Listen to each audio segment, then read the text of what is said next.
Hi. അപ്പോൾ ഇന്ന് ഞാൻ ഇങ്ങനെ ആലോചിക്കുകയായിരുന്നു. ഈ എന്നോട് പലരും ചോദിക്കുന്ന ഡൗട്ടാണ്. ജീവിതത്തിൽ പലർക്കും അനുഭവം ഉണ്ടായിട്ടുള്ളത് കൊണ്ടാണ് അവരങ്ങനെയൊക്കെ ചോദിക്കുന്നതും പറയുന്നതും. പ്രേതങ്ങളുണ്ടോ? അതായത് ഗോസ്റ്റ്, വെള്ള സാരി ഉടുത്ത് രാത്രി യാത്ര ചെയ്യുന്ന ആളുകൾ ഉണ്ടോ എന്നാണ് ചോദ്യം. ഇതിപ്പോൾ ഉണ്ടെന്നും ഇല്ലെന്നും പറയേണ്ടി വരും. എങ്ങനെയാണെന്ന് വെച്ച് കഴിഞ്ഞാൽ ഒരു പാരാസൈക്കോളജി വ്യൂ പോയിന്റ് എന്ന് ആദ്യം പറയാം. പാരാസൈക്കോളജി വ്യൂ പോയിന്റ് നമ്മൾ മനസ്സിലാക്കുന്ന ഒരു കാര്യം എന്താണെന്ന് വെച്ച് കഴിഞ്ഞാൽ ഈ ടൈം സ്ലിപ്പ് എന്നൊരു സംഭവമുണ്ട്. അതായത് നിങ്ങൾ വളരെ ഹൈലി ഒരു സൈക്കിക് ഫീൽഡ് ക്രിയേറ്റ് ചെയ്യപ്പെട്ട ഒരു സ്ഥലത്ത്, അതേ സ്ഥലമോ ആവട്ടെ, ആ സ്ഥലത്ത് നിങ്ങൾ പോവുകയാണ്. നിങ്ങൾ ചെല്ലുമ്പോൾ അവിടെ ചെല്ലുമ്പോൾ എന്താണ് സംഭവിക്കുന്നത്? നിങ്ങൾക്കൊരല്പമെങ്കിലും സൈക്കിക് എബിലിറ്റി ഉണ്ടെങ്കിൽ, നിങ്ങൾ വളരെ സെൻസിറ്റീവ് ആണെന്നുണ്ടെങ്കിൽ, നിങ്ങൾക്ക് പണ്ട് വളരെ ഇൻറ്റൻസ് ആയിട്ട് അവിടെ നടന്ന സംഭവം വീണ്ടും റീക്രിയേഷനിലൂടെ കാണാൻ സാധിക്കും. അതായത് അന്നൊരു ഇൻസിഡൻറ്റ് അവിടെ നടന്നിരിക്കുകയാണ്, നിങ്ങൾ അതേ സ്ഥലത്ത് ചെല്ലുന്നു, ആ സൈക്കിക് ഫീൽഡുമായിട്ട് കണക്റ്റ് ആവുന്നു. പണ്ട് നടന്ന ആ സംഭവം ടി വിയിൽ കാണുന്ന പോലെ നിങ്ങളിപ്പോൾ അവിടെ നേരിട്ട് നടക്കുന്നതായിട്ട് കാണുകയാണ്. അപ്പോൾ അവിടുത്തെ അന്തരീക്ഷം പോലും മാറിയെന്നിരിക്കാം. ഈ സൈക്കിക് ഫീൽഡ് ക്രിയേറ്റ് ചെയ്യപ്പെടുന്ന സ്ഥലങ്ങളെല്ലാം വളരെ ഇൻറ്റൻസ് ആയ സംഭവങ്ങൾ സംഭവിച്ച സ്ഥലങ്ങളായിരിക്കും. അതിപ്പോൾ കൊലപാതകമാവാം, വയലൻ്റ് ആയിട്ടുള്ളൊരു ഭാര്യ ഭർത്താവ് പീഡിപ്പിക്കുന്നതാവാം, അല്ലെങ്കിൽ അതുപോലത്തെ എന്തെങ്കിലും ആക്ടിവിറ്റി. ഇപ്പോൾ കൊലപാതകം, മരണം തന്നെ സംഭവിക്കണമെന്നില്ല ഒരു സൈക്കിക് ഫീൽഡ് ക്രിയേറ്റ് ചെയ്യാൻ. ഇൻറ്റൻസ് ആയ ഇമോഷൻസ് എവിടെയാണോ വർക്ക് ചെയ്യുന്നത് അവിടെയാണ് സൈക്കിക് ഫീൽഡുകൾ ക്രിയേറ്റ് ചെയ്യപ്പെടുന്നത്. പിന്നെ എങ്ങനെയാണ് ഒരാൾ സെൻസിറ്റീവ് ആവുന്നത് അല്ലെങ്കിൽ ഒരാൾ സൈക്കിക് ആവുന്നതെന്ന് ചോദിച്ചു കഴിഞ്ഞാൽ, സാത്വിക ഗുണം കൂടുതലുള്ള ആളുകളാണ് ഈ സൈക്കിക് ആവാനുള്ള സാധ്യത വളരെ കൂടുതൽ. അതായത് സ്റ്റെബിലിറ്റി ഉള്ള ആളുകൾ, അവർക്ക് ഇത്തരം സിറ്റുവേഷനിൽ വന്ന് പെടുമ്പോൾ പേടിയും ഉണ്ടാവില്ല. ഇതാണ് സൈക്കോളജി അല്ലെങ്കിൽ parapsychology point of view. Parapsychology point of view തന്നെ വേറൊരു കാര്യവും പറയാം. അതായത് പ്രൊജക്ഷൻസ് എന്ന് പറയും. നിങ്ങൾക്ക് ഭയങ്കര ഇൻറ്റൻസ് ആയ ഒരു പേടി അല്ലെങ്കിൽ ഒരു ചിന്ത നിങ്ങളുടെ ഉള്ളിലുണ്ടെന്ന് വിചാരിക്കുക. നിങ്ങളൊരു വീട്ടിൽ താമസിക്കുകയാണ്. ആ വീട്ടിൽ പ്രേതമുണ്ടെന്ന് നിങ്ങൾക്കൊരു ധാരണയുണ്ട്. നിങ്ങൾ ചുമ്മാ ഒരു രൂപത്തെ അല്ലെങ്കിൽ ഒരു പ്രേതത്തെ ഇങ്ങനെ ഇമാജിൻ ചെയ്തുകൊണ്ടിരിക്കുകയാണ്. നിങ്ങൾ ഉറപ്പായ ആ പ്രേതത്തെ അവിടെ കാണും. ആ പ്രേതം ചിലപ്പോൾ നിങ്ങളെ ഉപദ്രവിച്ചെന്ന് വരും.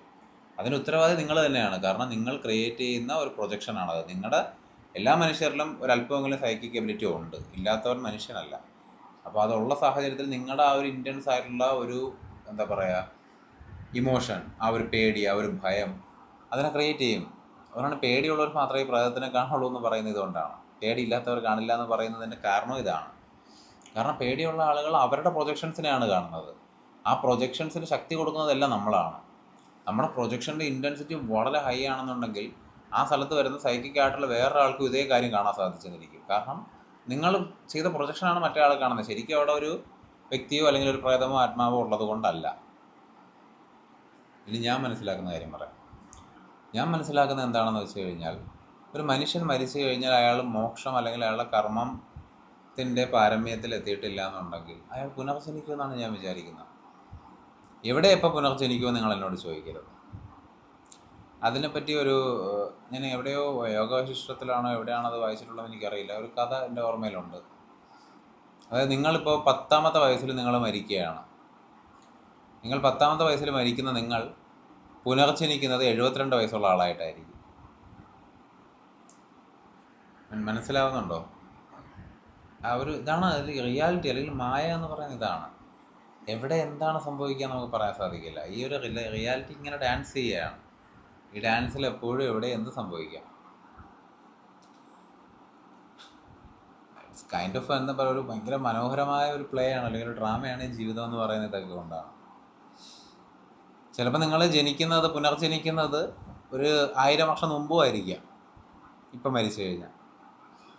അപ്പം മോക്ഷം നേടാത്തവർ വീണ്ടും വീണ്ടും പുനർജനിക്കും. കാരണം ആ ഒരു ഞാനെന്ന് പറയുന്ന നമ്മുടെ ആ ഒരു കർത്തൃഭാവമാണ് ഈ പുനർജനിക്കുന്നത്.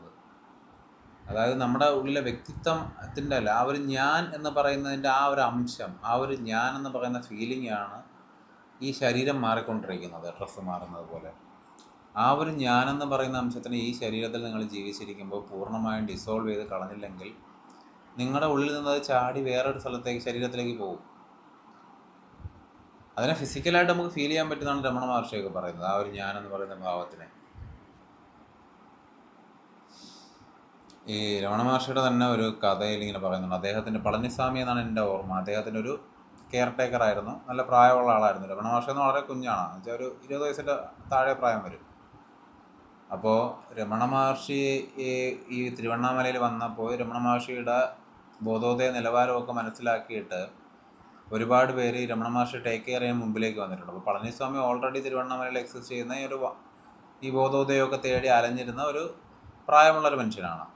അപ്പോൾ അദ്ദേഹം ഈ രമണ മഹർഷിയെ കാണുമ്പോഴത്തേക്ക് രമണ മഹർഷി ശരിക്കും ഇത് അറ്റൈൻ ചെയ്ത വ്യക്തിയാണെന്ന് മനസ്സിലാവുകയും രമണ മഹർഷിയെ ടേക്ക് കെയർ ചെയ്യാനായിട്ടൊക്കെ തുടങ്ങി ഈ പളനിസ്വാമി മരിക്കാൻ നേരം പളനിസ്വാമിക്ക് ബോധോദയം കൊടുക്കാൻ വേണ്ടി രമണ മഹർഷി ശ്രമിച്ചിട്ടുണ്ട് ഫിസിക്കലായിട്ട്. ആരും ശ്രമിക്കാതിരിക്കേണ്ട ഒരു കാര്യമാണ്. രമണ മഹർഷി ശ്രമിച്ചിട്ടുണ്ട്.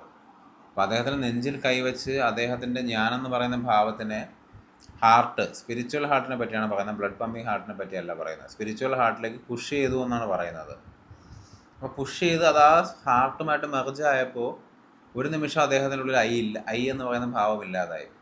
അപ്പോൾ ഇത് കണ്ടിട്ട് രമണ മഹർഷി കൈ അങ്ങ് എടുക്കുകയാണ് ചെയ്തത്. അതായത് അദ്ദേഹം സമാധി അല്ലെങ്കിൽ ആ ഒരു ഞാനെന്ന് പറയുന്ന കർത്തൃഭാവം പൂർണ്ണമായും ഇല്ലാതായി എന്ന് അദ്ദേഹം വിചാരിച്ചിട്ട്.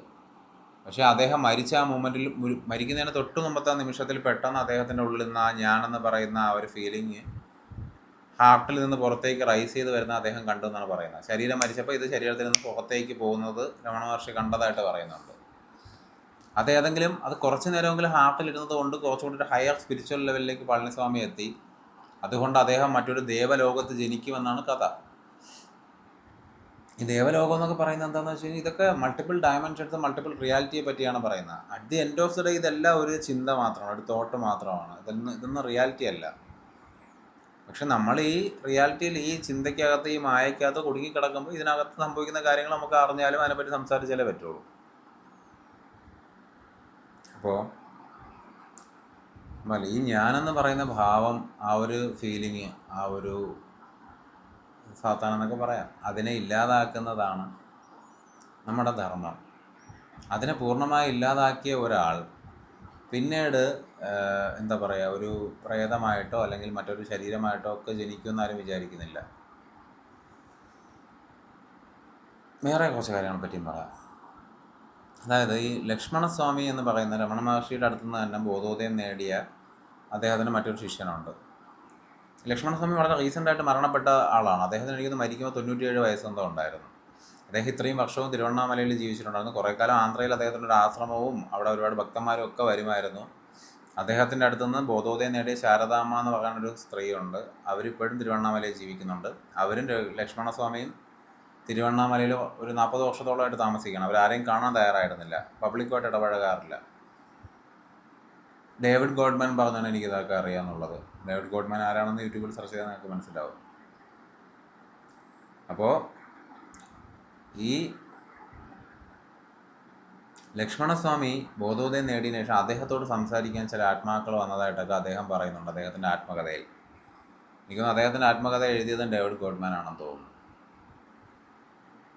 അല്ലെങ്കിൽ ചില ആത്മാക്കൾ അല്ലെങ്കിൽ ചില ഡാർക്ക് ഫോഴ്സുകളൊക്കെ അദ്ദേഹവുമായി സംസാരിക്കാമെന്നതായിട്ട് പറയുന്നുണ്ട്. നമുക്കിവിടെ നിങ്ങൾ മനസ്സിലാക്കേണ്ട കാര്യം എന്താണെന്ന് വെച്ച് കഴിഞ്ഞാൽ, ഓൾറെഡി ഇവിടെ ജീവിച്ച് മരിച്ചുപോയ ആൾക്കാരല്ല ഈ ആത്മാവായിട്ട് ഓടി നടക്കുന്നതോ അല്ലെങ്കിൽ ഡാർക്ക് ഫോഴ്സായിട്ട് കണ്ടതുമായിട്ടൊക്കെ ലക്ഷ്മണസ്വാമി ഉൾപ്പെടെയുള്ള ആളുകൾ പറയുന്നത്. അവർ പറയുന്നത് വേറെ ഡയമെൻഷൻസിൽ നിന്ന് വരുന്ന ചില ഫോഴ്സുകളെ പറ്റിയും ചില എനർജികളെ പറ്റിയുമാണ്.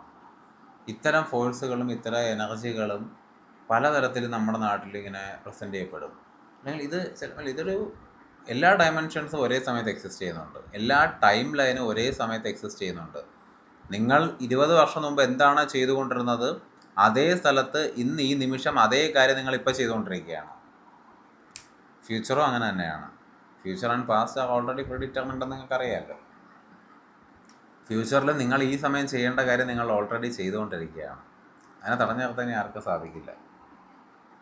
നിങ്ങളൊരു മൾട്ടിവേഴ്സിലോട്ട് പോയി വേറൊരു റിയാലിറ്റിയിലോട്ട് പോയി കഴിഞ്ഞാൽ ചിലപ്പോൾ അവിടെ വേറെ കാര്യം നിങ്ങൾ ചെയ്യുമായിരിക്കും. പക്ഷെ അപ്പോഴും ഈ റിയാലിറ്റി ഇവിടെ എക്സിസ്റ്റ് ചെയ്യും. അപ്പോൾ ഈ മൾട്ടിപ്പിൾ ഡയമെൻഷൻസും മൾട്ടിപ്പിൾ ടൈം ലൈനും ഒക്കെ ഇത് ഒരേ സമയത്ത് ഇവിടെ എക്സിസ്റ്റ് ചെയ്യുമ്പോൾ ചില ഓവർലാപ്പിങ്ങുകൾ സംഭവിക്കുന്നതായിട്ട് പറഞ്ഞ് ഞാൻ കേട്ടിട്ടുണ്ട്. അതായത് ചില സമയത്ത് ഈ മൾട്ടിപ്പിൾ ഡയമെൻഷനിലും വേറൊരു ഡയമെൻഷനിൽ നിന്നുള്ള ആളുകൾ നമ്മുടെ ഡയമെൻഷനിലുമായിട്ട് കണക്റ്റ് ആവുകയും അവരുമായിട്ട് സംസാരിക്കുകയും ചെയ്യും. ചിലപ്പോൾ നമ്മൾ അറിയാതെ ചില രൂപങ്ങളൊക്കെ കാണുന്നത് അതുകൊണ്ടാണ്. അങ്ങനെ അനുഭവം എനിക്കും ഉണ്ടായിട്ടുണ്ട്. എൻ്റെ കുട്ടിക്കാലത്തെന്ന് പറഞ്ഞാൽ ഞാനൊരു +2 ആ ഒരു ടൈമിലാണെന്ന് തോന്നുന്നു. അതിനെപ്പറ്റി പറയേണ്ട കാര്യമില്ല. എനിവേ ഇതുപോലെ ഈ അല്ലെങ്കിൽ ഒരു ആത്മാവിനെ കണ്ട ഇപ്പം ഈ ആത്മാവിനെ കണ്ടതായിട്ട് എപ്പോഴും എന്നോട് പറയാനുള്ള ഒരു സുഹൃത്ത്, ഞാൻ മനസ്സിലാക്കുന്ന പുള്ളിക്ക് ഈ ഒരു ആത്മാവ്, പ്രേതം, ഇത്തരം കാര്യങ്ങളെ പറ്റി ഭയങ്കരമായ ഭയമുള്ള ആളാണ്. അപ്പം അതുകൊണ്ട് അത് അദ്ദേഹത്തിൻ്റെ പ്രൊജക്ഷൻ ആണെന്ന് ഞാൻ വിചാരിക്കുന്നു. അദ്ദേഹം ശരിക്കും കാണുന്നുണ്ട്, ഇല്ലെന്ന് ഞാൻ പറയുന്നില്ല. പക്ഷെ അദ്ദേഹത്തിൻ്റെ പ്രൊജക്ഷൻ കൊണ്ടാണ് അദ്ദേഹം അത് കാണുന്നത്.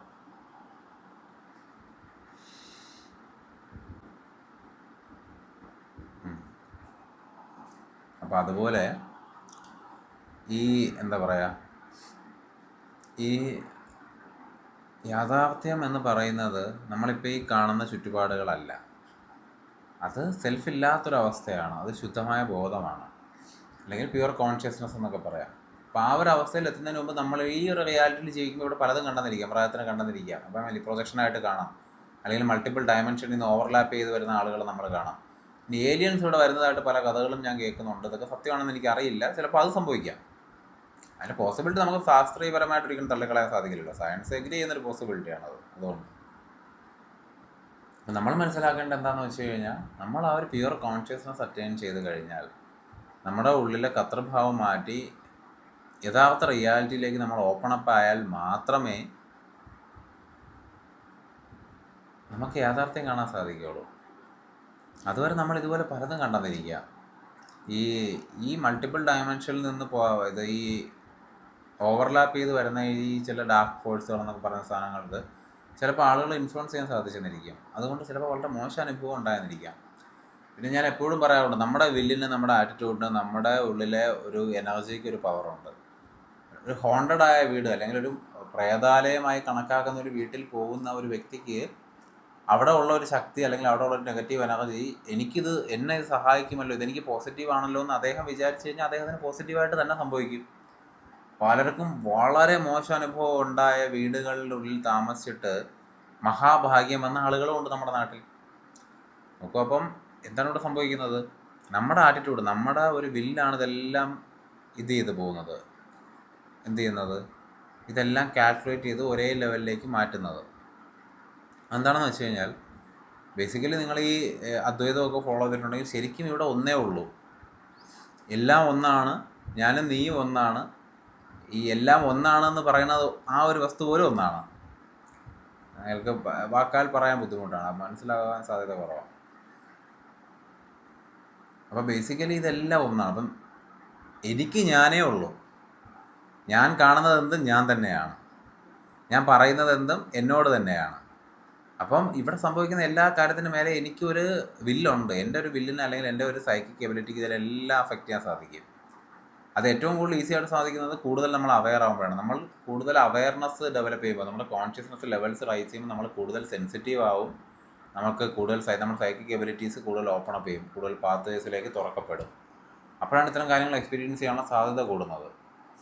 ഞാൻ പറയും, ഇത്തരം കാര്യങ്ങളെ പറ്റി നിങ്ങൾ ഫോക്കസ് ചെയ്യാതിരിക്കുന്നതാണ് നല്ലത്. കാരണം ഇതിന് നെഗറ്റീവ് ഇമ്പാക്റ്റ് ഉണ്ടാവാം. നമ്മൾക്ക് പേടിയില്ല, എന്നാലും നമുക്ക് ഇത്തരം കാര്യങ്ങൾക്കൊന്ന് അറിയണം, ഒരു കൗതുകമാണെന്നൊക്കെ വിചാരിച്ച് നമ്മൾ പലപ്പോഴും ഇതിലൊക്കെ പോയി പെടുമെങ്കിലും നമ്മുടെ പേടി നമ്മളറിയാതെ ചിലപ്പോൾ നമ്മുടെ ഉള്ളിലുണ്ടായിരിക്കാം. അത് നമ്മളെ ട്രിഗർ ചെയ്യുകയും ചിലപ്പോൾ നമ്മുടെ മെൻ്റൽ സ്റ്റെബിലിറ്റി തന്നെ കയ്യിൽ നിന്ന് പോയെന്നിരിക്കാം. ഈ ഓജോ ബോർഡ് കളിച്ച് മോശം അനുഭവം ഉണ്ടായ ഒരുപാട് പേരെ നിങ്ങൾക്ക് എല്ലാവർക്കും പരിചയം ഉണ്ടായിരിക്കാം. ഒരുപാട് പേരുണ്ട്, നമ്മുടെ ചുറ്റുപാട് തന്നെ അങ്ങനെ ഒരുപാട് പേരുണ്ട്. അപ്പം നമ്മൾ മനസ്സിലാക്കേണ്ട കാര്യം, ഈ ഓജോ ബോർഡ് കളിച്ച സമയത്തെല്ലാം മറ്റ് ഡയമെൻഷനിൽ നിന്ന് പ്രേതങ്ങൾ വന്നതുകൊണ്ടൊന്നും അല്ല ഇവിടെ ഇത് സംഭവിക്കുന്നത്. ഇവിടെ ഇത് സംഭവിക്കുന്നത് നമ്മുടെ പേടി കൊണ്ട് സംഭവിക്കുന്നതാണ്. പലപ്പോഴും നമ്മുടെ ഒരു ഓട്ടോ റൈറ്റിങ് അവിടെ വർക്കാവുന്നു, അല്ലെങ്കിൽ നമ്മുടെ തന്നെ സ്വന്തം സൈക്കിക് എനർജി കൊണ്ട്, പ്രൊജക്ഷൻ കൊണ്ട് ആ ഒരു ഓജോ ബോർഡിലൊരു കട്ട നീങ്ങുകയോ നമ്മൾ ചോദിച്ച ചോദ്യത്തിനൊരു റിസൾട്ട് കിട്ടുകയൊക്കെ ചെയ്ത് കഴിഞ്ഞാൽ നമ്മൾ ചിലപ്പോൾ പെട്ടെന്ന് അങ്ങ് പേടിക്കും. അപ്പോഴായിരിക്കും പ്രേതം വന്നെന്ന് മനസ്സിലാവുമ്പോഴായിരിക്കും നമ്മുടെ ഉള്ളിലുള്ള പേടി ഉണരുന്നത്. അത് ചിലപ്പോൾ ഒരിക്കലും നമ്മളെ വിട്ടുപോയെന്ന് വരില്ല. ജീവിതകാലം മുഴുവൻ പേടിച്ച് കഴിയേണ്ടി വരും. ഒരിക്കൽ നമ്മൾ ഓജോ ബോർഡ് കളിച്ചു, നമ്മുടെ അടുത്തൊരു ആത്മാവ് വന്നു, ഇനി ഞാൻ മരിക്കുന്നവരെ ആത്മാവ് പോവില്ലല്ലോ, അതെപ്പോഴും എൻ്റെ കൂടെ തന്നെ ഉണ്ട് എന്നൊരു ചിന്ത നമ്മുടെ ഉള്ളിൽ വന്ന് വീഴും. ആ ചിന്ത നമുക്ക് ഒരിക്കലും മാറ്റാൻ സാധിക്കില്ല. സോ അത്തരം കാര്യങ്ങളിലേക്ക് പോകാതിരിക്കുക. ഞാൻ ഇതുകൊണ്ടാണ് ആദ്യമേ പറഞ്ഞത്, പ്രേതം ഉണ്ടെന്നും ഇല്ലെന്നും പറയേണ്ടി വരും. കാരണം പലതും നമ്മുടെ പ്രൊജക്ഷൻസാണ്. എന്നാൽ ഈ പറഞ്ഞ പോലെ ഈ മൾട്ടിപ്പിൾ ഡയമെൻഷനിൽ നിന്ന് ഓവർലാപ്പ് ചെയ്ത് വരുന്ന ചില എൻറ്റിറ്റീസ് ഇവിടെ എക്സിസ്റ്റ് ചെയ്യുന്നതായിട്ട് ഞാൻ മനസ്സിലാക്കുന്നുണ്ട്. അതിന് ഒരുപാട് കാരണങ്ങളുണ്ട്. ഇപ്പോൾ അതെല്ലാം ഞാൻ വിശദീകരിക്കുന്നില്ല, നമ്മൾ കാര്യം മനസ്സിലായാൽ മതിയല്ലോ. ഈ